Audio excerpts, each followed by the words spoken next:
بسم اللہ الرحمن الرحیم۔ السلام علیکم ورحمۃ اللہ وبرکاتہ۔ ہم امام محمد باقر علیہ السلام کی ولادت کی مبارکباد تمام عالم اسلام اور خاص کر امام وقت کی خدمت میں پیش کرتے ہیں۔ آج ہم صحابی رسول جناب جابر کا آپ کو سلام رسول خدا پہنچانا اور عالم اسلام کو رومی سکوں سے آپ نے کس طرح سے نجات دلائی یہ بیان کریں گے۔ پانچویں امام یکم رجب سن 57 ہجری یوم جمعہ مدینہ منورہ میں پیدا ہوئے۔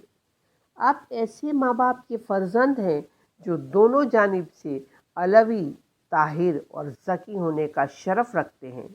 آپ تمام علوم کے موجد کہلائے۔ حضرت نے انہیں باقر کا لقب دیا، یعنی علم کو شگافتہ یعنی کھولنے والا۔ آپ کی فقط ایک ہی کنیت تھی، ابو جعفر۔ اس کے علاوہ آپ کے کئی القاب ہیں جو آپ کی شخصیت اور فضیلت پر دلالت کرتے ہیں۔ وہ یہ ہیں: امین، شبیہ۔ آپ کو شبیہ اس لیے کہا جاتا تھا کیونکہ آپ اپنے جد رسول خدا سے شباہت رکھتے تھے۔ شاکر، ہادی، صابر، شاہد اور باقر، آپ کا یہ لقب سب سے زیادہ مشہور ہوا۔ مورخین کا اس بات پر اتفاق ہے کہ ذات ختم مرتبت نے اپنے عظیم صحابی حضرت جابر بن عبداللہ انصاری کو یہ ذمہ داری سپرد کی کہ تم میرا سلام میرے بیٹے باقر کو پہنچانا۔ ابن عساکر نے روایت کی کہ چوتھے امام اپنے فرزند کے ساتھ جابر کے پاس گئے۔ جابر نے پوچھا، اے فرزند رسول، آپ کے ہمراہ کون آیا ہے؟ آپ نے فرمایا، میرے ساتھ میرا بیٹا محمد ہے۔ جابر نے کہا، اے محمد، تمہیں رسول اللہ نے سلام کہا ہے؟ آپ نے پوچھا کہ جابر، ذرا اس سلام کی وضاحت تو کرو۔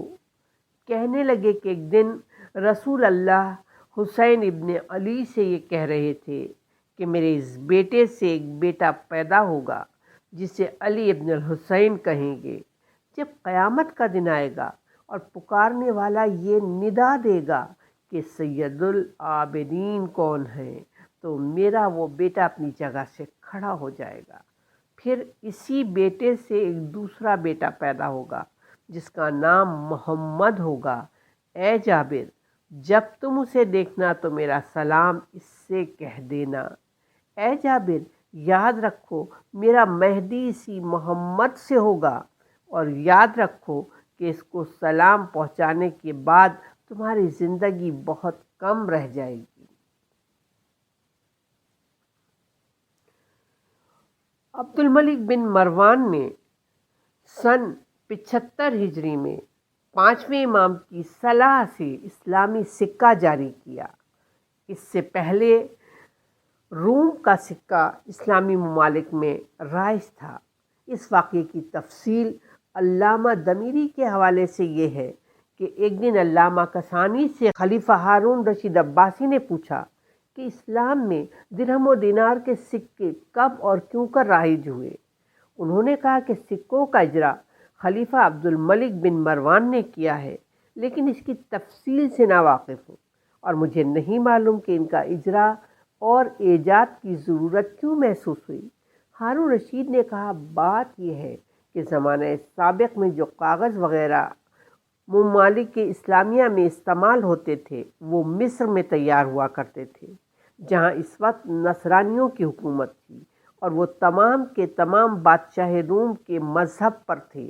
وہاں کے کاغذ پر جو ٹریڈ مارک ہوتا تھا، اس میں رومی زبان میں پدر، پسر اور روح القدس لکھا ہوتا تھا، اور یہی چیز اسلام میں جتنے دور گزرے تھے سب میں رائج تھی، یہاں تک کہ جب عبد الملک بن مروان کا زمانہ آیا تو اس نے ترجمہ کرا کے گورنر مصر کو لکھا کہ تم رومی ٹریڈ مارک کو موقوف و متروک کر دو، یعنی کاغذ، کپڑے وغیرہ جو اب تیار ہوں ان پر یہ نشانات نہ لگنے دو، بلکہ ان پر کلمہ توحید، نعرہ توحید لکھا جائے۔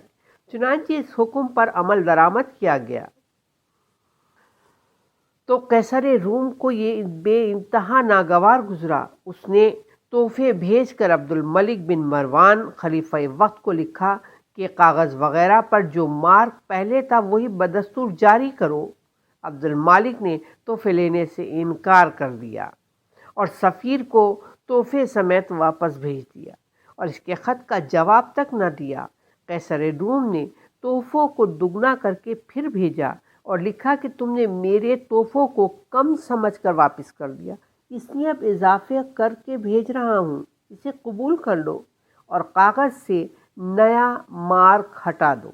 عبد الملک نے پھر تحفوں کو واپس کر دیا اور مثل سابق کوئی جواب نہیں دیا۔ اس کے بعد قیصر روم نے تیسری مرتبہ خط لکھا اور تحفے بھیجے اور خط میں لکھا کہ تم نے میرے خطوط کے جوابات نہیں دیے اور نہ میری بات قبول کی۔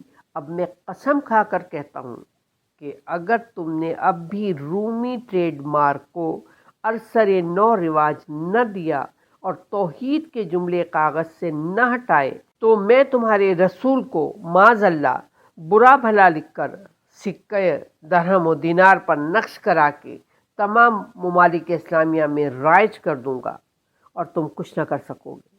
دیکھو اب جو میں نے تم کو لکھا ہے اس سے پڑھ کر اپنی پیشانی کا پسینہ پوچھ ڈالو اور جو میں کہتا ہوں اس پر عمل کرو تاکہ تمہارے اور ہمارے درمیان جو رشتہ محبت قائم ہے وہ بدستور باقی رہے۔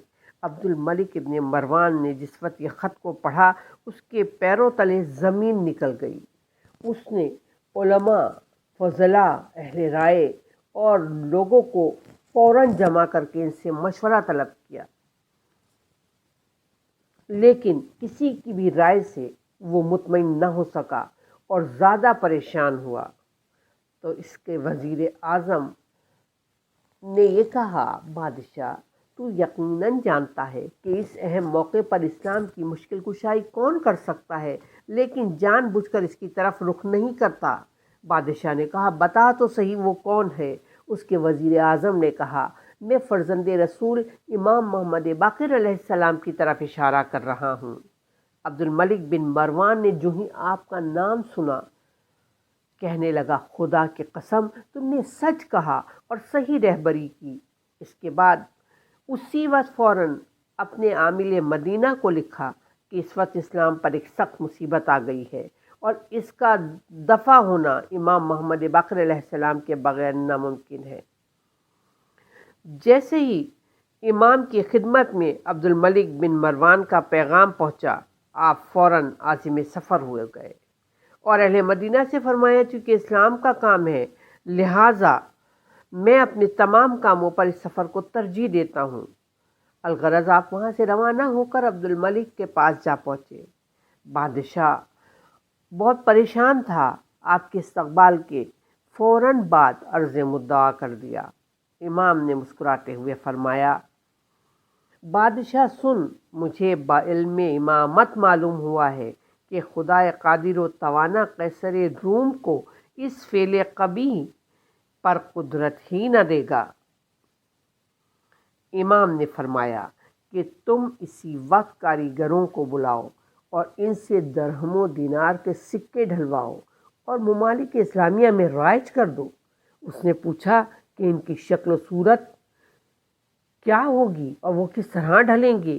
امام نے فرمایا کہ سکے کے ایک طرف کلمہ توحید، دوسری طرف پیغمبر اسلام کا نام نامی اور ضرب سکہ کا سن لکھا جائے، نام نامی اور سکے کا سن لکھا جائے۔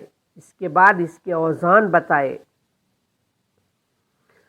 اور کہا، ان سکوں کو ڈھالنے کی مشین یعنی سانچہ شیشے کا بنوایا جائے تاکہ سب ہم وزن تیار ہو سکیں۔ عبد الملک نے آپ کے حکم کے مطابق تمام سکے ڈھلوا لیے اور سب کام درست کر لیا۔ اس کے بعد حضرت کی خدمت میں حاضر ہو کر دریافت کیا کہ اب کیا کروں؟ آپ نے حکم دیا کہ ان سکوں کو تمام ممالک اسلامیہ میں رائج کر دے اور ساتھ ہی ایک سخت حکم نافذ کر دے جس میں یہ ہو کہ اسی سکے کو استعمال کیا جائے اور رومی سکے خلاف قانون قرار دیے گئے۔ اب جو خلاف ورزی کرے گا اسے سخت سزا دی جائے گی اور بوقت ضرورت اسے قتل بھی کیا جا سکے گا۔ عبد الملک بن مروان نے تعمیل ارشاد امام کے بعد سفیر روم کو رہا کر دیا اور کہا کہ اپنے بادشاہ سے کہنا کہ ہم نے اپنے سکے ڈھلوا کر رائج کر دیے اور تمہارے سکے کو غیر قانونی قرار دے دیا، اب تم سے جو ہو سکے کر لو۔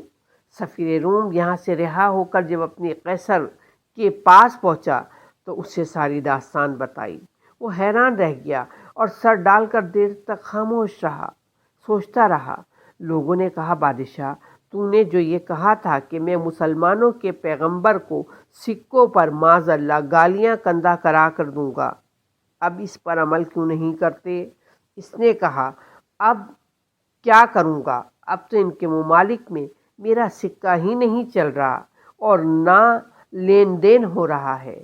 اس طرح فرزند رسول پانچویں امام محمد باقر علیہ السلام نے عالم اسلام کی سب سے بڑی خدمت یہ کی کہ ان رومی سکوں سے نجات دلائی جس پر عیسائیوں کی مخصوص نشانی ہوتی تھی۔ آخر میں ہم آپ سے پوچھے گئے ایک سوال پر ہم اس تذکرے کا اختتام کرتے ہیں۔ ابو خالد کابلی نے آپ سے پوچھا قول خدا کے بارے میں کہ پروردگار کا یہ ارشاد کہ میں نور سے کیا مراد ہے؟ آپ نے فرمایا، خدا کی قسم، نور سے ہم آل محمد مراد ہے۔ ہم بارگاہ پروردگار میں دعا گو ہیں کہ وہ ہمیں دنیا اور آخرت میں محمد و آل محمد سے متمسک رکھے اور اپنی آخری حجت امام زمانہ کے ظہور میں تعجیل فرمائے۔ ربنا تقبل منا انک انت السمیع العلیم۔